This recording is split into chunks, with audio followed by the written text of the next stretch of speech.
They wrapped my childhood pain in a ribbon and gave it to my sister like it was a scrapbook. It was Lily's birthday. I wasn't planning to go, but Mom begged. Said it would mean so much to show we were still a family. I came late, brought a small gift, stayed near the back. The cake was pink, balloons everywhere. Mom handed Lily a box wrapped in navy paper. "This one's extra special," she said. I wasn't paying attention, not until Lily gasped, "Oh, my God, Rachel's diary." She laughed. "This is vintage trauma." I stopped breathing, my chest tightened. I took a step forward, thinking maybe it was a joke, but there it was. My blue fabric-covered diary. The one I kept under my bed from ages 8 to 13. The one where I wrote about crying in the school bathroom, about the time Lily told our friends I had no real personality, about Mom forgetting my first dance recital. They gave her my silence and called it a gift. Lily flipped through it like a magazine. "You guys, she wrote poems. This is so intense." Everyone laughed. I was frozen. Every line, every page, every secret, they belonged to me. And now they were entertainment. Mom beamed. "I found it when we cleaned out the attic. Thought Lily would love it. You always were the little writer, Ratch." Not once did she ask if I wanted it back, if I wanted it seen. It was mine. It was private.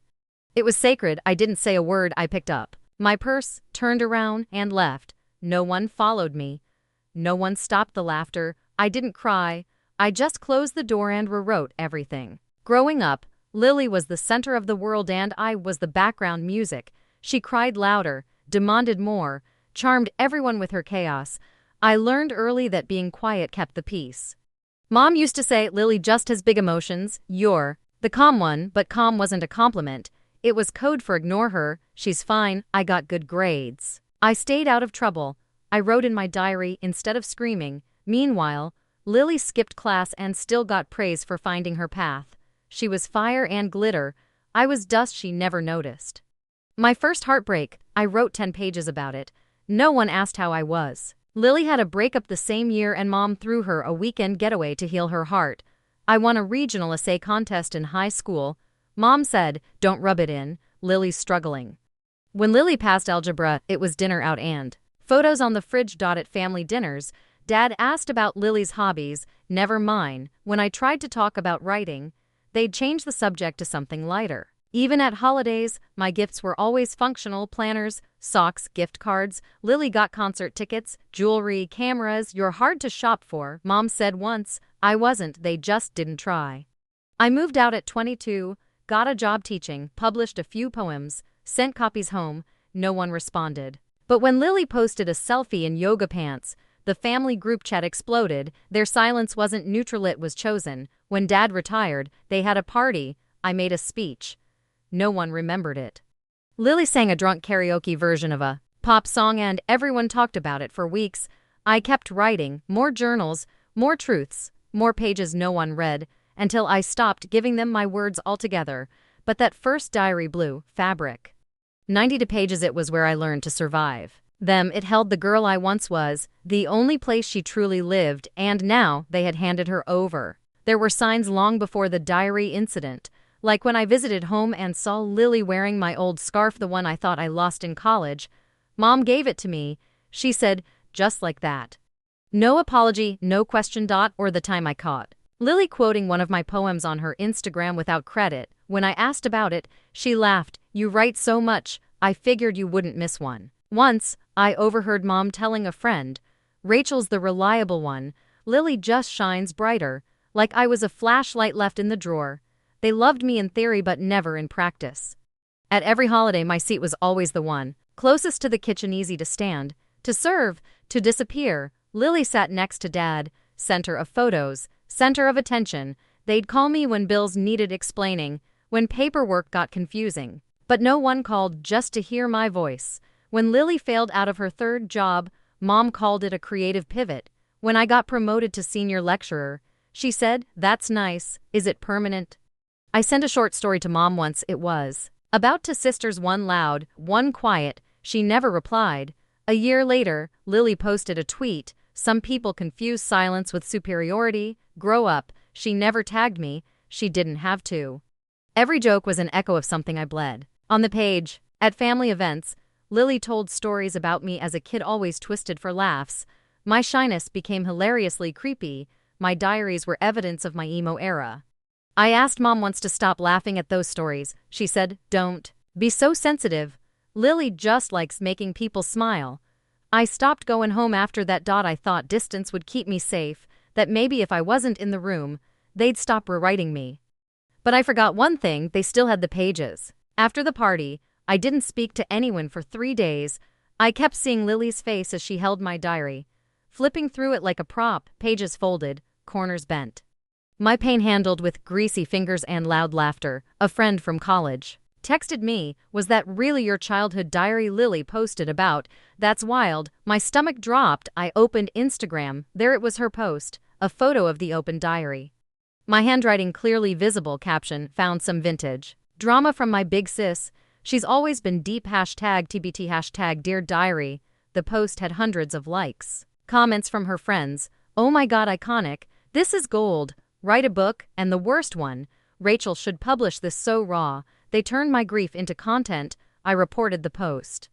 It stayed up for 24 hours before she deleted it without apology. No call, no message, just vanished like nothing had happened. I emailed Mom, short, cold. That diary was private. That was a violation. Her response, "I'm sorry you feel that way. We thought it would be cute. Double quotes cute. Dad didn't say anything. Not even a forwarded hope you're okay." Silence, the language he mastered years ago. I packed up the rest of my old journals, everyone, boxed them and put them in storage.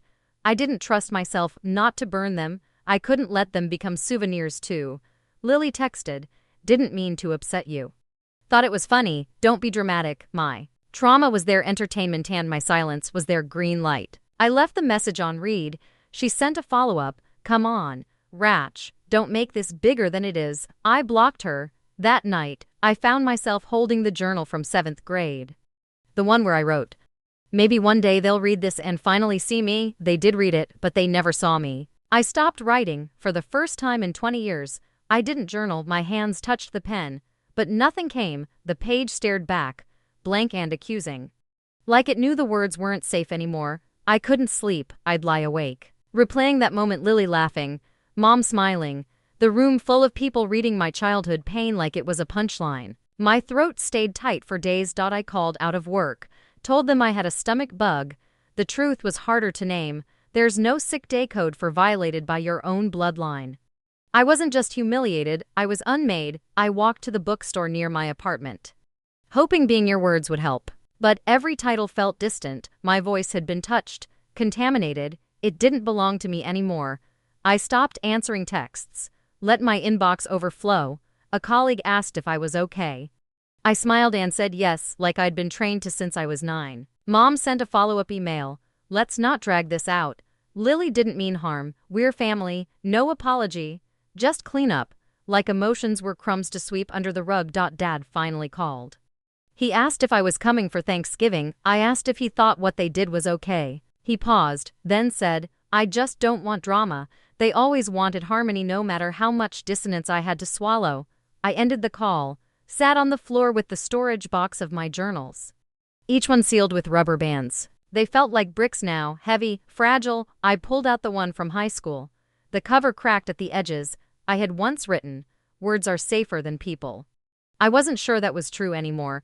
I spent that night staring at a single sentence, maybe one day they'll see me. The same line from years ago. It felt like betrayal now.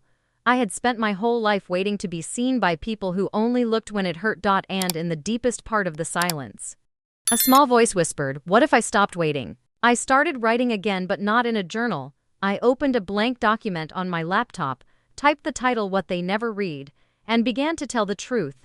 Not for them, for me. I wrote like I was bleeding, not carefully, not neatly. Every story they twisted, every silence they denied, every moment I swallowed to keep the peace. I put it down in black and white, and I didn't make myself smaller this time. I didn't try to sound fair. I didn't apologize for existing. For the first time, my voice didn't ask for permission. I wrote for hours, days. I deleted nothing. I didn't flinch when I reread the parts where I begged to be loved by people who only knew how to use me. Halfway through, I paused, looked at the sentence I used to write in every diary, "Maybe one day they'll see me," and I typed, Under it, they saw what they wanted, I see what's true. That became my dedication line. I started talking to friends again. One of them, Claire, read a draft of what I was writing and cried. She said, "This isn't just your story, this is survival." I hadn't thought of it like that, but it felt true. I called a therapist, told her everything. She said, "You weren't seen because they refused to look. That's not your shame to carry." It was never about being invisible. It was about being inconvenient. I posted a short excerpt from the manuscript on my professional page. No names, just truth.